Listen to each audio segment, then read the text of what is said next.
Tamam, bu tamam Mehmet abi. Bu da tamam.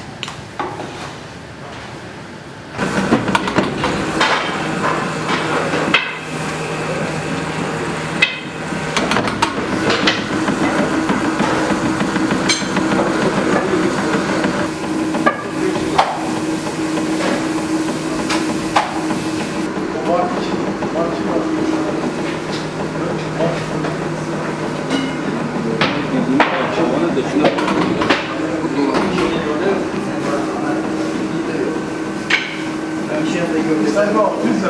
yine şuna bunu hosta kıskin. Böyle bir de bu işi öyle. Aynen.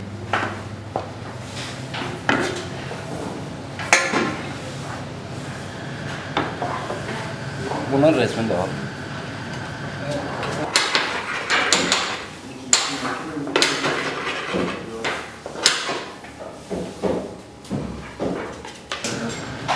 Havada mı aslında?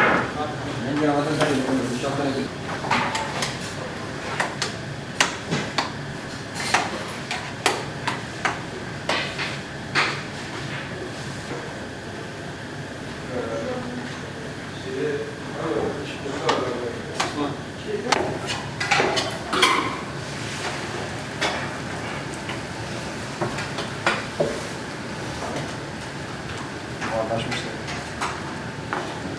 baklava ustasıyım. 30 yıldır baklavacılık yapıyorum. Bir rahmet ayı daha geride bıraktık. Bayram gününe sayılı günler kaldı abim. Biz bayram günleri özellikle bizim tatlı sektöründe çok yoğunluk yaşıyoruz elhamdülillah. Yani kendi kapasitemizin 10-20 katı baklava çıkartıyoruz. Yani bunu nasıl yapıyoruz? Elbette ki bizim Antep olarak avantajımız var. Yani çevremizdekilerin hepsi baklavacı. Bunlar farklı sektörlerde çalışsa dahi bayramda rica minnet ediyoruz. Hepsi geliyor bize yoğun bir şekilde yardım ediyorlar ve biz bu işi kendi kapasitemizin 10-20 katına çıkartıyoruz.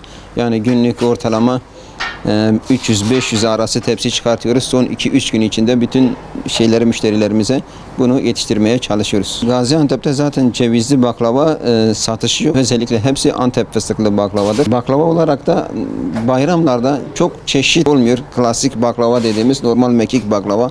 Genelde bütün talepler onun üzerine ve ona yoğunlaşıyoruz. Şu anda zaten piyasada çok bir fiyat uçukluğu var. Yani 300'e de baklava bulunabiliyor, 1500'e de baklava bulunabiliyor. Yani tabii baklava şimdi aslında insanın kendi midesi bir laboratuvardır. Baklavayı yediği zaman kişinin midesi o baklavanın içinde ne olduğunu zaten ortaya koyar. Yani birinci sınıf hayvansal sade yağ, yani tereyağının eritilmiş, süzülmüş, saf hali.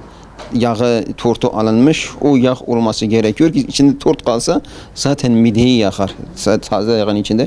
Bununla beraber bitkisel yağlardan şundan bundan da yapılıyor. Özellikle yağın sade yağ olması gerekiyor. Şekerin şeker pancarından, toz şekerinden olması gerekiyor. Nişkoz ve glikoz benzeri türü şeyden olmaması gerekiyor. Onun dışında fıstığımız da boz fıstık dediğimiz, yani 7. ayın 15 ile 8. ay arasında tam 15 günlük süre içerisinde toplanan fıstık, elde edilen fıstıktan olması gerekiyor. Yoksa o 8. aydan sonra toplanan fıstık artık kızarık oluyor. Yani o lokum ve benzeri lokum pasta ve benzeri şeylerde kullanılıyor. Ama o 15 gün içerisinde hasat edilen fıstık özellikle baklavada kullanılıyor ve bütün o lezzeti, rehası olan fıstık da odur. Ve bir de tabii yöre de önemli. Şimdi mesela bizim bilmediğimiz Ege tarafında, İran'da ve Amerika'ya kadar bir sürü fıstık var. Ama en lezzetlisi bizim Antep fıstığıdır. Zaten şiresi kendi içindedir. Birinci sırada hijyene dikkat ediyoruz. Biz kendimiz yemediğimizi hiç kimseye yedirmiyoruz. Her temiz bir şekilde bütün müşterilerimize gönderiyoruz. Bütün baklava çeşitlerimiz mevcuttur. Müşterilerime isterine göre baklava çeşitlerini yapıyoruz. En çok bayramlarda fıstıklı baklava, özellikle baklava gidiyor. Birinci sınıf ustalarımız güzel hamurları açıyorlar. Bütün malzemenin en kalitelisini kullanmaya çalışıyoruz. Dediğim gibi biz kendimizi ilk önce yiyoruz. Kendimiz tadıyoruz. Ondan sonra müşterilerimize tadıyoruz. Fıstık özellikle boz fıstık olması lazım.